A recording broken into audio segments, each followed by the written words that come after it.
Kamusta, Scorpio? Welcome to Like a Tarot. Alamin muna natin kung ano ang message ng mystical cards para sa mga Scorpio.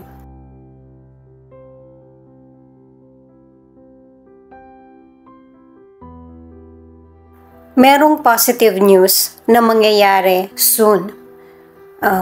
Pwedeng ito yung magiging dahilan para magkaroon ng movement sa buhay mo. Maaari na ang ilan matagal mo na itong hinihintay na mensahe na mula sa kumpanya, sa person, or message na mababasa mo sa phone mo.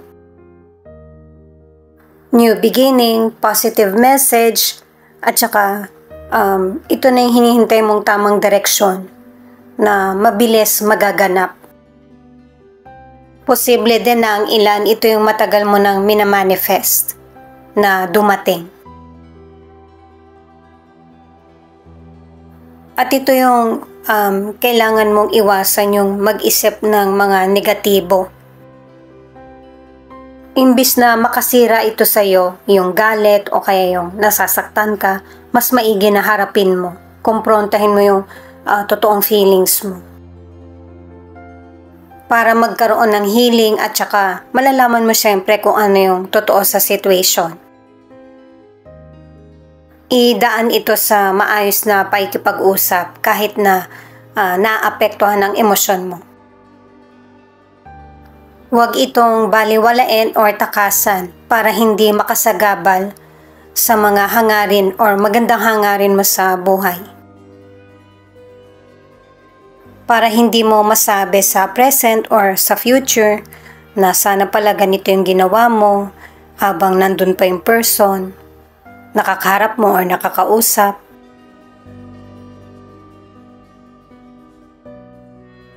Ito yung piliin mo yung healthy at loving na relasyon sa person mo man, sa family mo, o kaya sa kapwa mo. Kahit na may ilan na hindi deserve nito. Para walang pagkalito or gugulo sa isip mo. Paalala para sa mga bagong viewers na ang reading na ito ay timeless reading. General reading, ano man ang edad mo or gender mo, kunin mo lang kung ano yung akma sa sitwasyon mo. At saka ikaw na rin magpalit kung si person mo ba ito or ikaw. At ito ang start ng 1-week reading mo. Unahin muna nating alamin kung ano yung situation mo. Mamaya, yung situation naman ng person mo at saka ang outcome.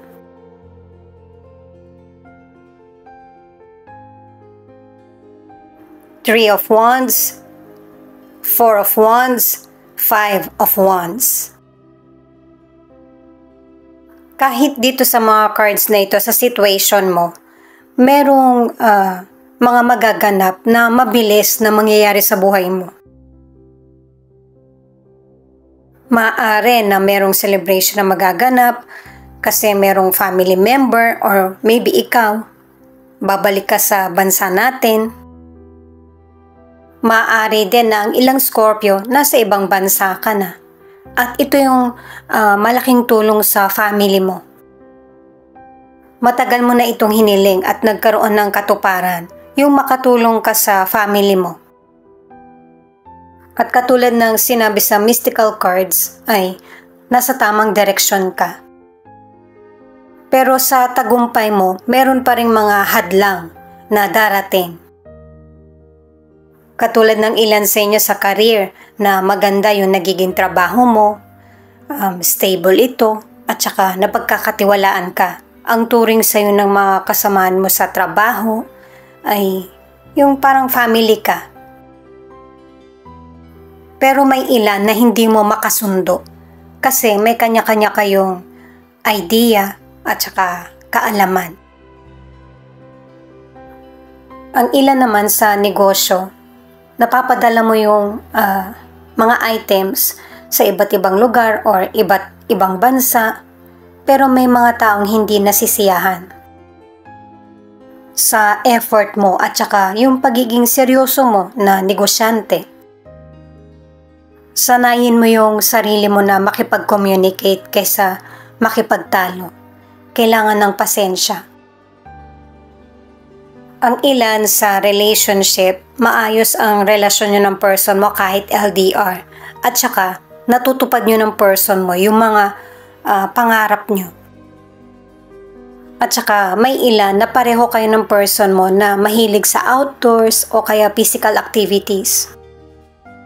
Makakatulong ito para hindi maging boring ang relasyon nyo. Ang ilang single, yung taong gusto mo nasa malayo. Pero marami pa rin nagkakagusto sa iyo sa malapit.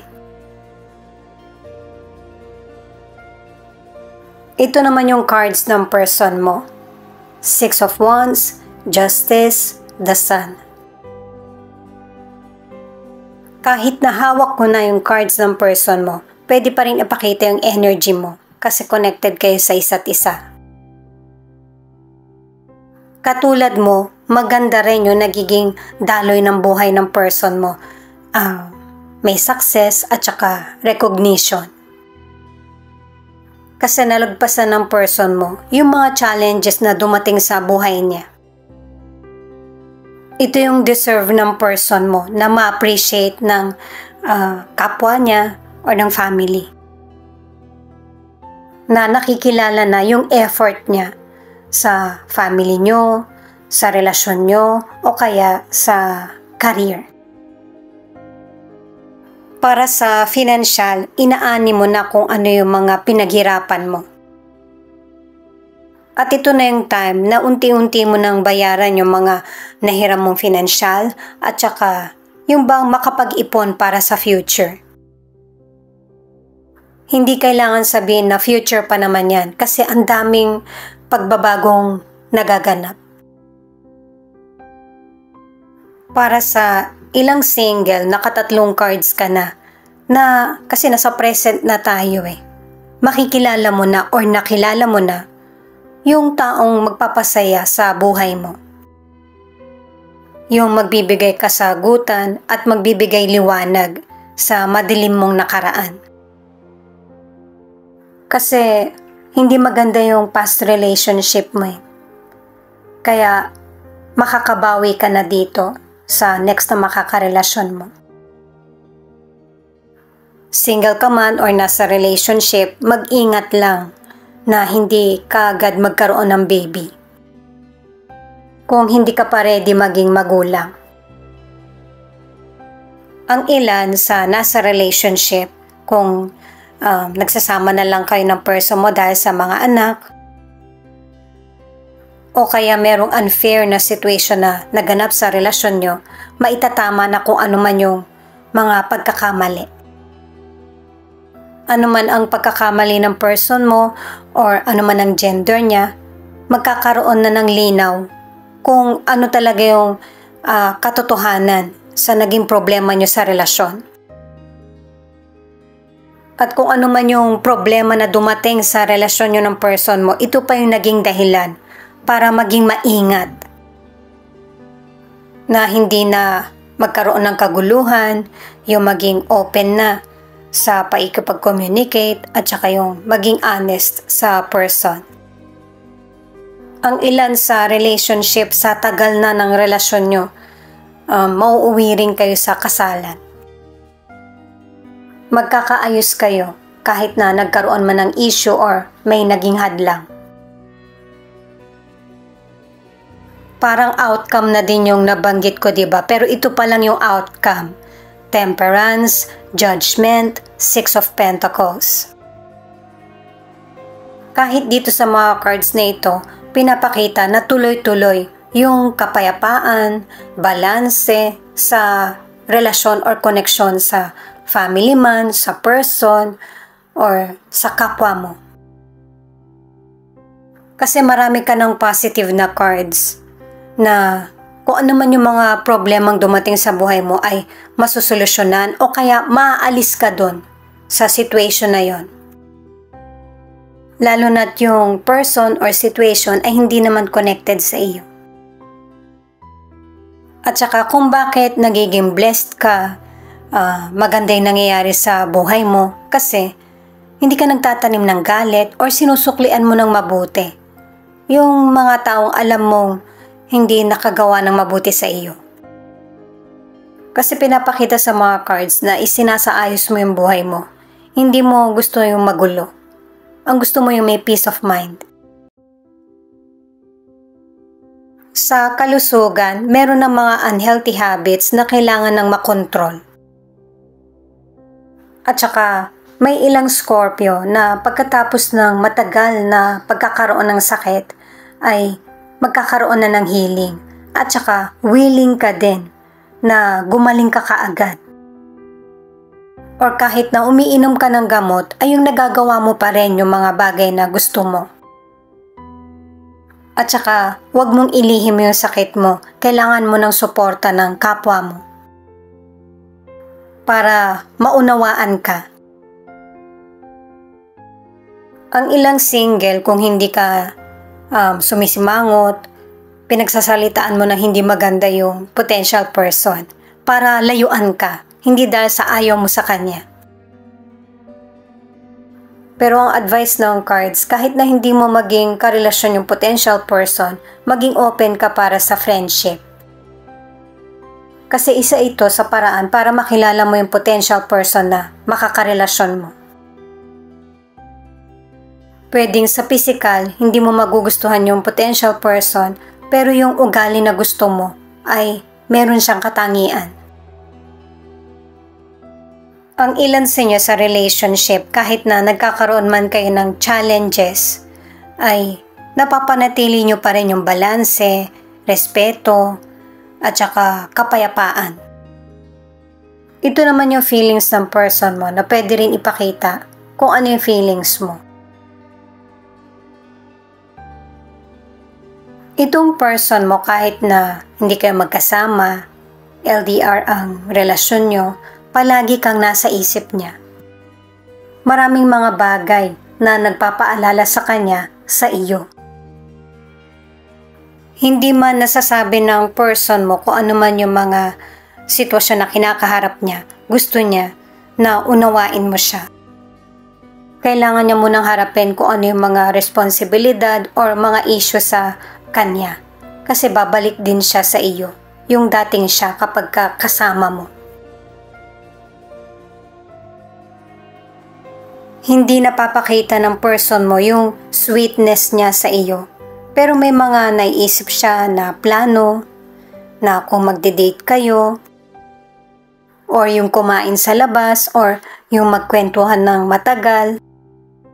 Kasi marami siyang gustong itama sa buhay niya at sa relasyon niya. At ito yung gustong ipagpatuloy ng person mo sa relasyon niyo. Yung meron pa ring spark. Yung ba nananatili yung init ng relasyon niyo. Na panghabang buhay. Kasi ang alam niya sa sarili niya, kayo yung itinadhana. Kahit na marami man siyang pagkakamali or pagkukulang sa iyo, gusto pa rin niyang protektahan kung ano yung mga nasimulan niyo. Pwedeng nagkukulang siya sa oras sa iyo o nagkakaroon ng selusan or may nanggulo sa relasyon niyo. Pero lahat naman ito ay pinagsisisihan niya. Yung hindi niya gustong makita sa iyo ay nakita niya. Yung lumuluha ka or di mo siya pinapansin. Kasi yung person mo nananatili yung pagmamahal niya sa iyo. Kaya nga pinoprotektahan niya yung sarili niya. At kahit dito pinapakita na ang gusto niya sa relasyon niyo or connection ay yung panghabang buhay. Naka-4 na cards ka na para sa lasting na relasyon or connection. Walang maihahalin tulad yung relasyon niyo or kahit ikaw sa kahit sino. Ano man ang gender ng person mo, loving siya at saka responsable sa mga sinabi niya sa iyo. Pwedeng magiging irresponsable siya sa iba pero para ito sa mga una niyang teka lang Siyempre, ikaw yung una niyang pinangakuan kaya sa'yo siya committed. Ito naman yung ilan sa 12 zodiac sign na nangunguna sa reading na ito. Thank you at saka ingat kayo palagi. Paki-click na rin ang notification bell para updated ka sa Laika Tarot readings. Aries, Scorpio, Aquarius, Pisces, Leo, Gemini, Capricorn. Ito naman yung mga letra na posibleng andito yung letra ng pangalan ng person mo or letra ng pangalan mo. K-H-O, E-W, N-S.